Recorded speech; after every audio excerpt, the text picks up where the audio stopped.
को दी थी। और बड़ी खबर इस बीच मिल रही है, लगातार महायुद्ध से बड़ी जानकारियां निकलकर सामने आ रही है। यूक्रेन में रिहायशी इलाकों में हमला किया गया है। रिहायशी इलाकों में जहां लोग रहा करते थे, जहां उनका आशियाना था, उसे नेस्तनाबूद कर रहा है अब रशिया। बड़ी खबर यही कि रिहायशी इलाकों पर एयर स्ट्राइक्स हो रही हैं।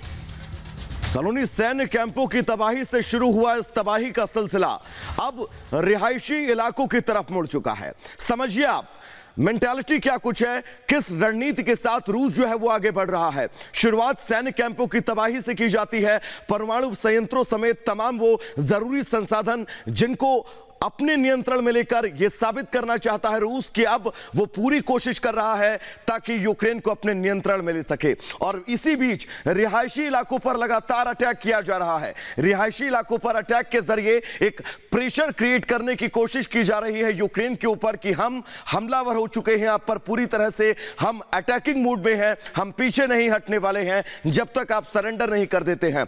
पुतिन की तरफ से आज फिर बातचीत से पहले सलोनी ये कहा जाता है कि अगर हम हमला तब रोकेंगे जब आप सरेंडर करते हैं। बातचीत तीसरे दौर की होनी है, उससे ठीक पहले राष्ट्रपति पुतिन का यह संदेश ये कहीं ना कहीं से साफ तौर पर कहता है कि आज की भी इस बातचीत में रूस का रुख जो है वो बिल्कुल साफ रहने वाला है। अगर आप सरेंडर करते हैं, आप रूस की शर्तों पर हां करते हैं, तब रूस इस हमलों को रोकेगा। तो लगातार तस्वीरें हम आपके सामने रख रहे हैं। यूक्रेन में रिहायशी इलाकों में हमला हुआ है और किस तरह से मलबा गिरा हुआ है सड़कों पर। ये तस्वीरों में आप देख पा रहे हैं किसी के घर हुआ करते थे, लेकिन अब यहाँ पर सिर्फ नुकसान की तस्वीरें निकलकर सामने आ रही हैं। सबको जलकर खाक होता दिखाई दे रहा है।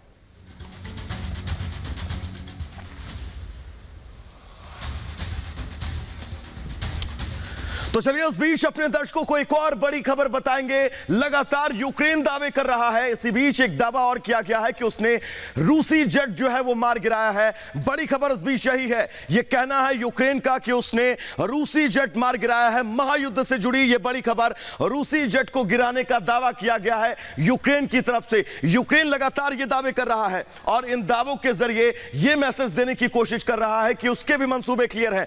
अब यह तस्वीर जो जारी की गई है यूक्रेन की तरफ से, आप समझिए हवा में जाता हुआ ये जो जेट है, उस जेट पर हवाई हमला ही किया जाता है और हवा में ही उस जेट को मार गिराया जाता है। ये देखिए दो जेट जो हैं वो जा रहे हैं, जिनको यहां पर मिसाइल से मार गिराकर जमीन पर लाकर पटक दिया जाता है, यानी कि उनका मलबा सिर्फ जमीन पर आकर गिरता है। यह वीडियो जारी किया गया है यूक्रेन की तरफ से और इस वीडियो के जरिए यह मैसेज देने की कोशिश कि यूक्रेन लगातार आपके हर हमले का जवाब देने में सक्षम है और देता रहेगा। इसी से जुड़ी एक रिपोर्ट आपको दिखाते हैं।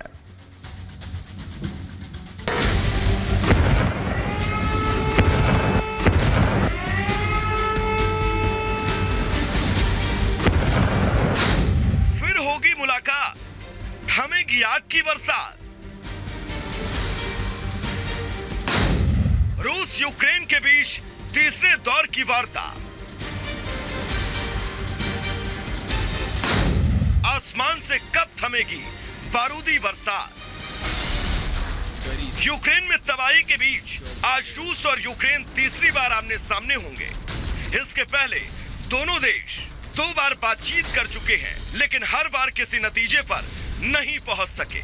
अब तीसरी बार रूस और यूक्रेन बातचीत की मेज पर बैठकर युद्ध विराम की कोशिश करेंगे। एक तरफ रूस और यूक्रेन वार्ता की मेज पर होंगे, तो दूसरी तरफ संयुक्त राष्ट्र सुरक्षा परिषद आज यूक्रेन में मानवीय संकट पर आपात बैठक करेगा।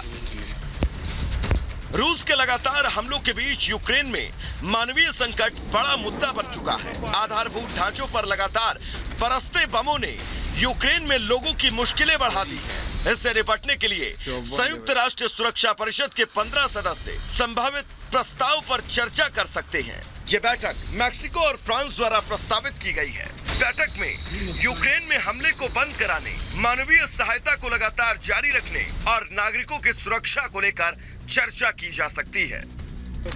रूस की ओर से यूक्रेन में किए जा रहे लगातार हमले की वजह से हालात और खराब होते जा रहे हैं। रूसी हमले से लोगों में डर और भय का माहौल है, इसीलिए जंग के बीच यूक्रेन से भारी संख्या में लोगों का पलायन हो रहा है। ऐसे में देखना यह है आज यूएनएससी की इस बैठक में किसी ठोस फैसले पर सहमति बन पाती है या फिर नहीं। Bureau report, Republic Bharat.